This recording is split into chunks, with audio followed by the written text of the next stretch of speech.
This is probably the first time I've taken my Chase Sapphire Preferred out of my wallet since I hit the sign-up bonus like 9 months ago. And so in this video, I'm going to give my honest opinion on the Chase Sapphire Preferred after having this card for 1 year. And I'll discuss the downsides on this card and whether you should avoid the Chase Sapphire Preferred. But then I'll also discuss the benefits on the Chase Sapphire Preferred as well, which for some people can really take your credit card strategy to the next level. So to start, I'm going to go through some of the main core characteristics that you need to be aware of on the Chase Sapphire Preferred, and then I'm going to give my honest thoughts on how each of the core components of the Sapphire Preferred has impacted me during my first year of having the card. Two of the most important components for any credit card that is going to have a significant impact on your year one value is going to be the annual fee and the welcome bonus. The Chase Sapphire Preferred has an annual fee of $95, and then the Sapphire Preferred is currently offering a public welcome bonus offer of being able to receive 60,000 Chase points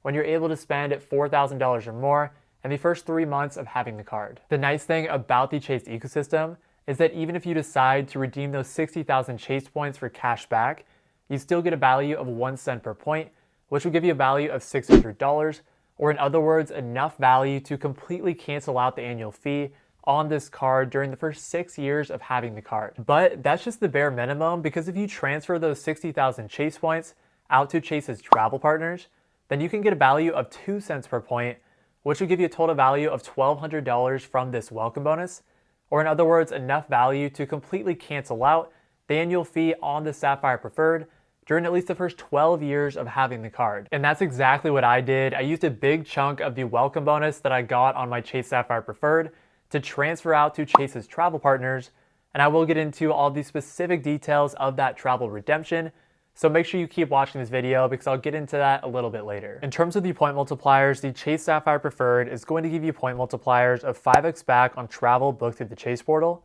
3x back on dining, online grocery store purchases, and select streaming services,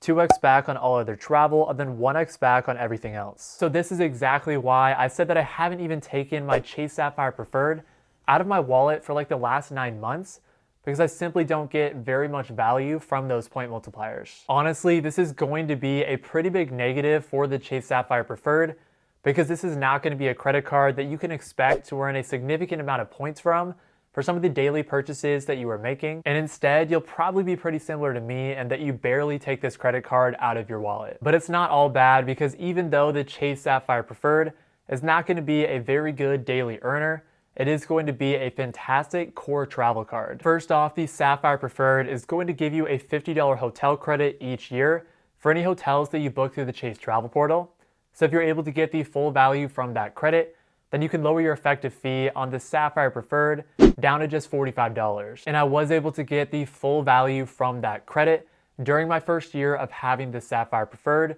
and I will get into exactly how I did that when I break down the specific year one value that I was able to get from this card later in the video. But the main reason that the Chase Sapphire Preferred is considered such a great core travel card is more so due to the redemption capabilities that you're able to get on this credit card. The Chase Sapphire Preferred is going to give you 25% more value for your points when you book travel through the Chase portal. And then most importantly, the Chase Sapphire Preferred is going to give you the ability to transfer your Chase points out to Chase's travel partners, which includes a lot of really popular hotels and airlines. And like I mentioned when I discussed the welcome bonus, transferring out your Chase points to Chase's travel partners is going to be essential for maximizing the value that you get for your Chase points. But I did say earlier that the Chase Sapphire Preferred is a pretty bad earner card. So long term, beyond the welcome bonus, how do you actually have points on your Chase Sapphire Preferred to transfer out to travel partners in the first place? Well, this is where the power of the Chase ecosystem comes into play,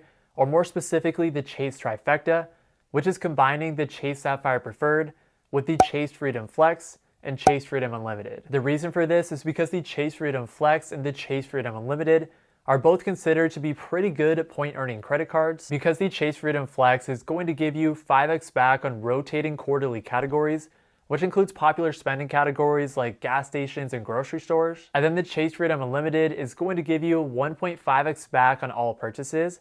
which makes the Freedom Unlimited a great option as a catch-all credit card. So since the Sapphire Preferred is not considered to be a very good point-earning credit card, but the Chase Freedom cards are, you would be able to take the points that you were earning on your Chase Freedom Flex and Chase Freedom Unlimited, and then transfer those points up to your Chase Sapphire Preferred. And then from your Chase Sapphire Preferred, you can transfer all of those Chase points out to Chase's travel partners, which again is going to be what allows you to maximize your redemption value upside. Speaking on those travel partners, arguably the most popular travel redemption that a lot of people do with their Chase points is that they transfer their Chase points out to the hotel brand Hyatt. The reason for this is because Hyatt is one of the most valuable travel partners. So before I get into the specific travel redemption that I did with my own Chase points, I'm going to give you an example of doing a travel redemption with Hyatt. So let's say that you wanted to do a travel redemption for 5 nights at the end of August for a Hyatt property in Hawaii. Well, if we do that search on Hyatt's website, let's say that you wanted to go with that first hotel, which is the Grand Hyatt in Kauai. The two options for booking the Grand Hyatt in Kauai would either be for 30,000 points per night or for $761 per night. And so when you take into account the cash rate and the points rate, if you were to book this property in Kauai with points, you would get a redemption value of 2.5 cents per point, which in other words is 2.5 times more value that you would normally get by simply having the Chase Sapphire Preferred and moving all of your points up to your Sapphire Preferred, and then having the ability to transfer those points from your Sapphire Preferred out to Chase's travel partners. Okay, so now that you have that context for the core components on the Chase Sapphire Preferred, here's the exact value that I got from my Chase Sapphire Preferred during year 1. To start, I was able to maximize my $50 hotel credit because I used it to book 1 night for myself and my wife at the Versante Hotel in Vancouver, Canada. So right off the bat with that credit, I was able to lower my effective fee on my Chase Sapphire Preferred down to just $45 for year 1. I also activated the DoorDash Dash Pass membership that is complimentary on the Chase Sapphire Preferred, and this has honestly saved me probably close to $50 in value because it gives me lower service fees and $0 delivery fees,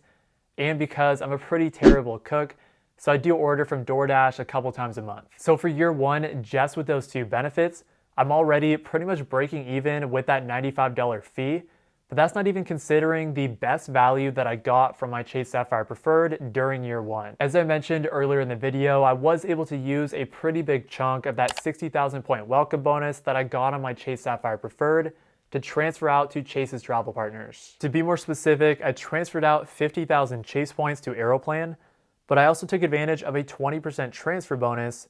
So those 50,000 Chase points give me 60,000 Aeroplan points. The plan with those 60,000 Aeroplan points is that in early 2024, my wife and I are going to book business class flights on United from Houston to Guatemala and then on to Costa Rica with a stopover in Guatemala. And I haven't specifically booked that flight yet, but our flight should cost about 60,000 points on business class with that stopover. And if we search for United business class from Houston to Guatemala City, the cash price is around $3,200 at the very minimum for 2 people in business class. So this booking would give us a very strong redemption value of over 5 cents per point. There may be some taxes and fees that could reduce that redemption value a little bit, but regardless, this specific travel redemption that I'm primarily using the welcome bonus for is going to give me some pretty insane value for year 1 of having this card. But it's going to be important to see if I'm going to continue to get value on the Sapphire Preferred beyond year 1 of having the card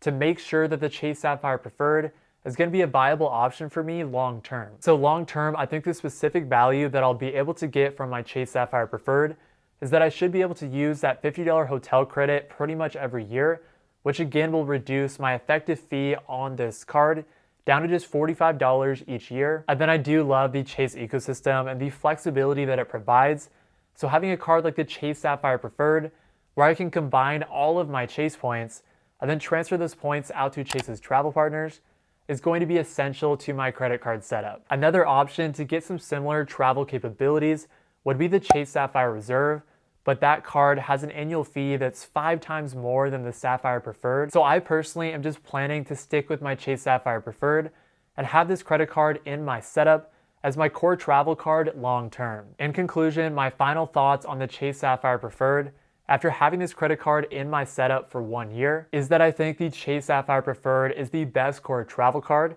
that is super flexible and is a must-have for pretty much everyone. But the Chase Sapphire Preferred is not the only travel credit card that you need. So if you want to know the only 3 travel credit cards that you need, one of which is the Chase Sapphire Preferred, then go ahead and watch this video next. Thank you all so much for watching this video. I appreciate all of you for watching until the end, and I hope you all have a great rest of your day. Peace.